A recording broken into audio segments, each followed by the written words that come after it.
Welcome to the Subjective Professor podcast, where we reject coercion and hypocrisy. It's Tuesday, July 7th, 2026, episode 540.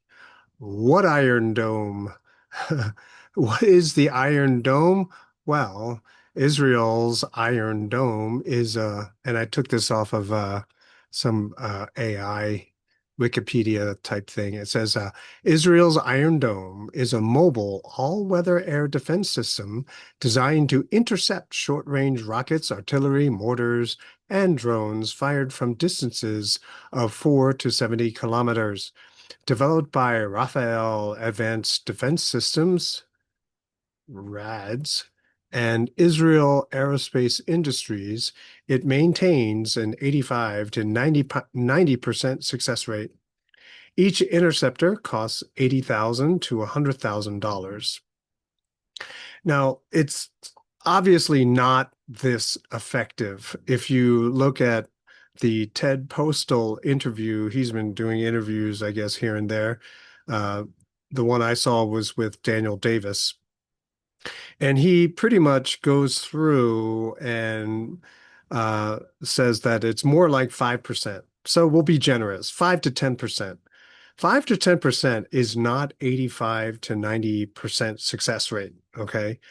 Plus, if you think about cost and production limitations, you not only have a low success rate, but you don't have a lot of missiles either. So you're going to miss a lot. And Iran, in the last this war that we're in now, has shot lots of rockets. And in Russia and Ukraine war, you can see that thousands have been shot. So there's no way that Israel and the United States can make enough interceptors, especially since they are so expensive. And the drones that are being shot from Iran are a fraction of that cost. So they can just simply overwhelm and not have to spend as much money. If you use game theory, right, which basically just try to think of the moves. If you do this, what would they do in response? So if you game theory this out, you just simply have to overwhelm the more expensive, questionably technologically superior defense system with an overwhelming majority of rockets, right? There would be too many targets for it to target, and it wouldn't be able to shoot them all down. Even if the Israeli and slash American uh, network dome system was 100% effective, it wouldn't matter. You'd run out of ammunition, right? You'd run out of missiles, and the drones would keep on coming. So Iran, and this, what's the evidence for this? Well, the complete news blackout out of Israel, like you can't see any of the images out of Israel because no one wants you to see how effective Iran's drone attacks and missile attacks in Israel were, although, one can speculate how effective they are. Also, you can tell how successful they are because all of the US bases in the area have been destroyed, not just damaged, and we're talking destroyed. So much so that no one is operating those bases any longer. Maybe there's a skeletal crew there, a bunch of guys tasked with just policing the property, make sure it's not vandalized or protecting any kind of high-tech equipment that might have been damaged and they couldn't pull out. So you need some kind of small security force there, but otherwise they're abandoned. Even the U.S. Fifth Fleet, the Navy base, which was in Bahrain, is abandoned, right? There's nothing there. Also, a lot of the radar sites have been destroyed by Iran. Now, theoretically, one might, assume that, I guess theoretically would be the wrong word. We can assume that there were probably defenses at these locations, but maybe there weren't enough or they weren't that effective and they were all destroyed. So much so that they will not be rebuilt, all those bases. I don't know if you've seen this map. You can kind of Google it. Bases, US bases around Iran, and a lot of them were destroyed, taken out, never to see another American plane or piece of machinery ever again, at least for the near future. Um, Now, one might make the argument, well, Iran didn't come up with this themselves. Well, it doesn't really matter now, does it? Uh, Israel didn't come up with all of this stuff by themselves, right? There's information sharing that's going on between the United States and Israel. You might want to call it sharing or stealing, whatever. But yeah, there's a lot of espionage, spying, stealing that goes on in Israel from the United States, right? So Israelis are always stealing tech. Jews stole the atom bomb tech. Then there's that guy that whose name keeps coming up, but he leaked a lot of information to Israelis. So you have this situation, okay? So uh, where Israel's tech is from the United States, while Iran's tech was from Russia and China.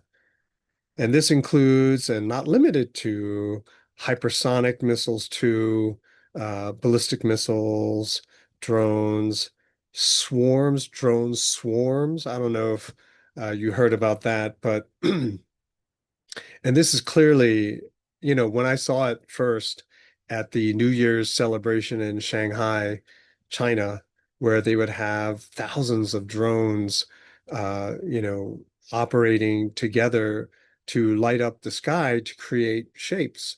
So it's sort of like pixels, except they move.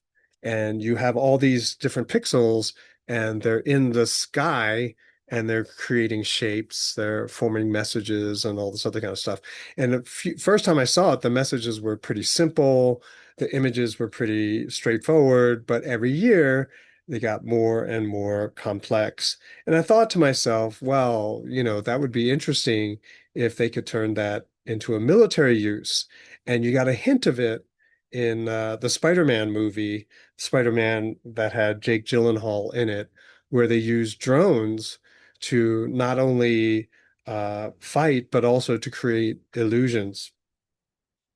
So they have this tech, they militarized the tech already, and it's pretty effective against whatever the United States has. I'm surprised that Iran stopped bombing Israel. They could easily destroy the entire country, but they don't. And I think it's because they're afraid that Israel will use nuclear weapons. And so this restraint on the part of Iran is being reported as simply that they ran out of ammunition, they can't compete with us, they can't fight with us, blah blah blah. Propaganda, right? Because Iran did not capitulate, they did not surrender. It's in fact Trump and the West that is trying to get something from Iran, not the other way around. Now, you probably know all of this already. I mean, if you're listening to me, then you already know all of this. I mean, we know that U.S. aircraft carriers were attacked and hit. You know, uh, they reported it as a laundry fire, but it was actually a missile hit on an aircraft carrier. And so, we know that US ships are vulnerable, which is why they don't come too close. We know that if troops were to land in Iran, they would be just totally vulnerable, et cetera, et cetera. So, what is the takeaway? Right? What's the lesson? Why am I talking about this? Well, because this is what happens when you entrust the government with your safety. Why is it so bad? Why is their ability to protect us going so badly? Because our safety was never the issue, right? But they could pretend that they were actually protecting us, that we were safe, as long as there was no test, as long as no one pushed the limits of the systems that we have in place, no one would ever know. We get to live in a fantasy of our own superiority and how primitive everyone else is. And this is what leads to a lot of arrogance on the part of Americans when they look at the rest of the world. Um, I mean, just look at the videos, the flyovers at sports competitions. Look how cool they are, and look how expensive they are. But look, but you have to know how useless they are in the war today. I mean, they can still be used, but they're vulnerable, right? And we saw them get shot down pretty easily over Iran, which is why they're really, really careful about where they fly these days.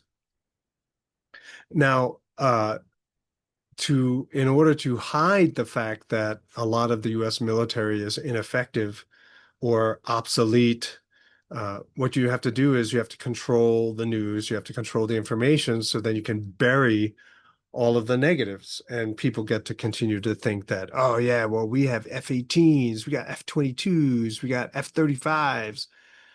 Yeah, okay. Fantasy. Um, Postal, the MIT professor who said that the actual effectiveness of these interceptors are more like 5%.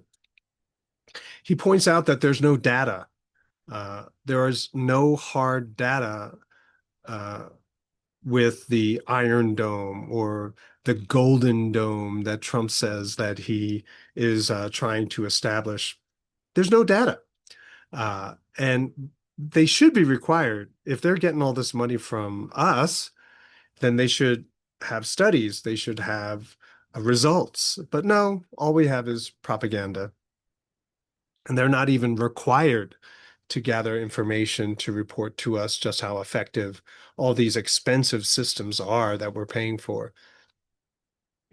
Now, if there was proper reporting, if we still had investigative journalism today in the United States, if we didn't just try to live off of propaganda, then people would realize that these systems are no longer relevant and we would try to find alternatives, just as the Iranians did with the cheap drones. In other words, if you try to run with America, you try to fight war like America fights war, you're going to lose because America has the printing press of the world reserve currency.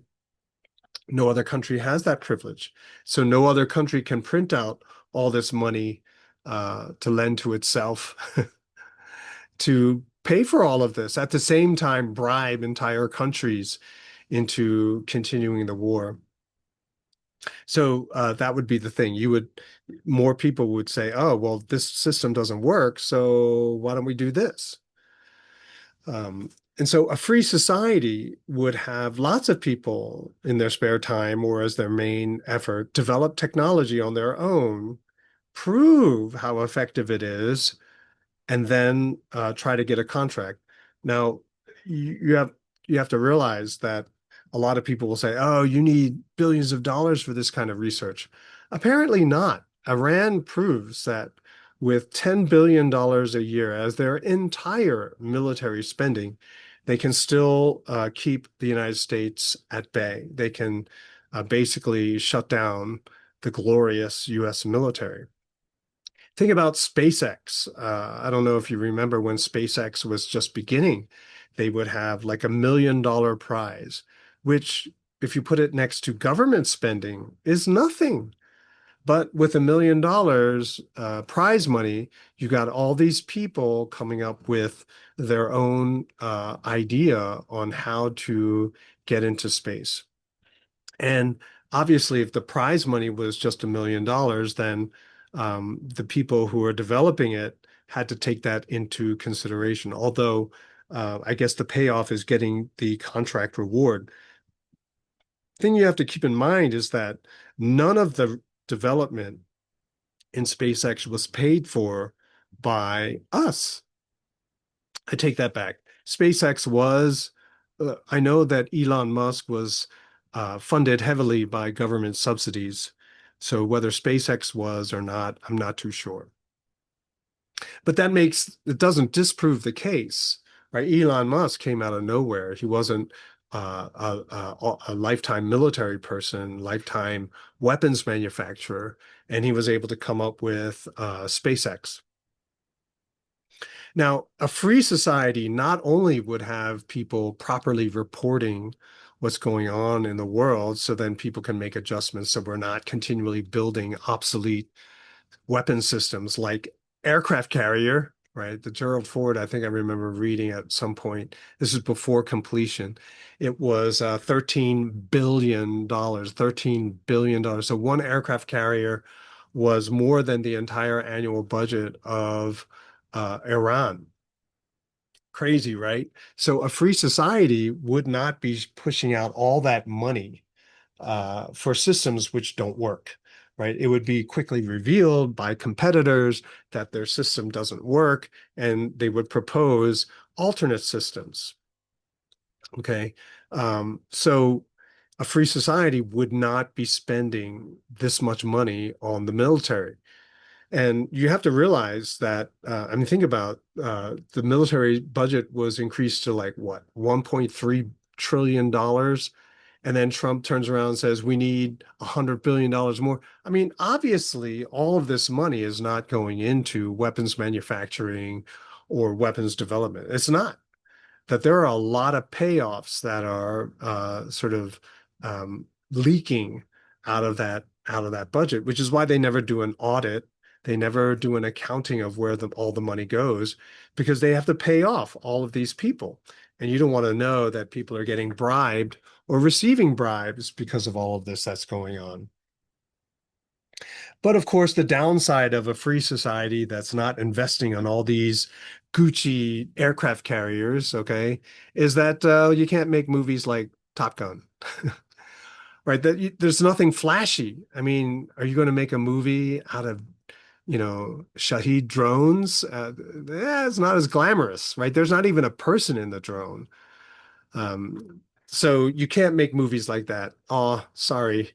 But hey, there are fewer warmongers, and even if there were a few left, there would be smaller rewards if they can get a government military contract. Now, this is shouldn't be surprising to us because this natural small aspect of defense spending is is what makes defense spending because you're going to respond to how other people are developing weapons. You're not going to spend all this money to develop something to attack other people, right? So think about it. When someone else is experimenting and trying to develop all this expensive stuff, you just study it and figure out what is the easiest, cheapest way to defeat the system that they just developed. So when they had those predator drones, the unmanned drones that would just fly around forever, we saw this in the Bourne Legacy, right? They would come after individuals. Well, they could be defeated once you understand how they operate. And that's what I'm talking about. So one dude with a cheap bullet takes out a $20 million drone, or if that's how much it costs, right? So that's what I'm talking about, is that if you're on the defensive, it's a lot cheaper, right? And it forces other countries to waste money in building and development. And so you can kind of see that today's military spending is spending for spending's sake. Like I've heard it said that we need a war, we need all of this welfare to give the government an excuse to continue expanding money and credit. And as soon as it starts to decline or shrink, everything falls apart, right? The entire US economy falls apart. So even though we are in a huge risk of sovereign debt crisis where the dollar is worth nothing. They keep printing, knowing that what the risks and dangers are, because if they stop, everything falls apart. No more wars, no more military. All these people overseas, they get stuck, right? Because the people you need to pay to bring them all home aren't going to work for free. And so clearly, this is classic socialism, right? Taking all of our money and resources to fund government projects, right? That's socialism. You as an individual, you don't matter. But these powerful, wealthy insider groups, special interest groups, they get everything, right? And so that's socialism.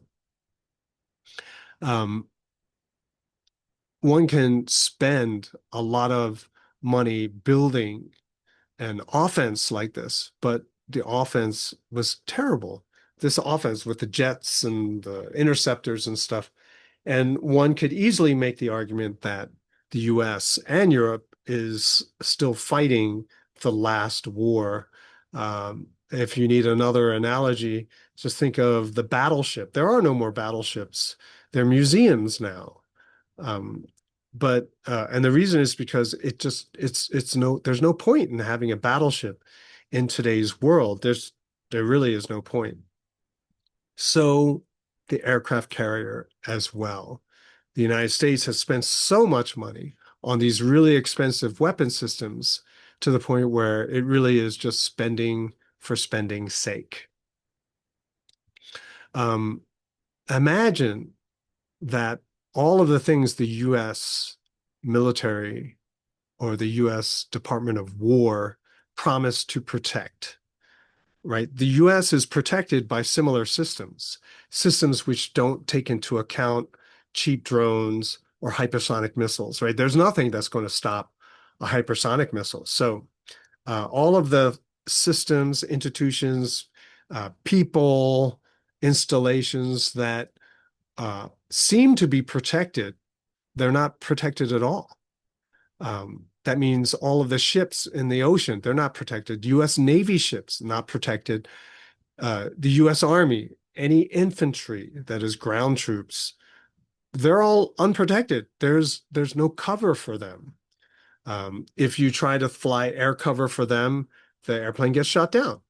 And so that's the problem. There's no air cover for them. And a plane is certainly not going to stop a hypersonic missile. What about protection of the United States itself? This massive continent that we're on, North America. What protects this country? Nothing, right? We have no system that can fight against and defend against what other countries have. So all of this money uh, that the US military, for years, all this money that the US government spent on the military was diverted from the private sector. In other words, all the $1.3 trillion that are spent on the military this year, that was taken away from us, private citizens. So what could we have done? What might we have done with all of that money, right? And they took all of that from us. For what? They have nothing to show for it except for funerals, right? There's nothing there. So we spend all this money for all this flashy high-tech stuff, and it's 5 to 10% effective. This is a travesty. People should be going to jail for this, right? We are all poorer. We didn't choose this, like my last episode. We didn't choose this to be poor. We chose this to be, or a lot of people chose it thinking that they would be safe. But no, we don't have safety, right? We don't even have the fantasy anymore, right? That bubble popped. And so we're all poorer, more poor, and we have no security. And I guarantee no one will be punished. Things like this will just blow over and no one will go to jail when half of Washington, D.C. should go to jail just for this. Not only are we not safe, but the entire world is not safe. You know, when you have a country that uses the threat of nuclear weapons so that a war will drag on, it's just a terrible thing. And I'm talking about Israel, of course, where they, in their back pocket, they've got, what, 200 nukes, and they threaten to use them if things start to go badly for them. I mean, come on, what? And I think I've already said it, that the first country to use nukes now, they are the evil country. Now, more people should be aware of this and just cut it out.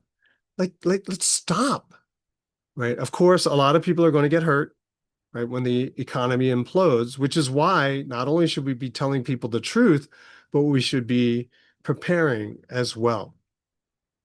Government must stay out when everything goes sideways. Government must not bail out anyone.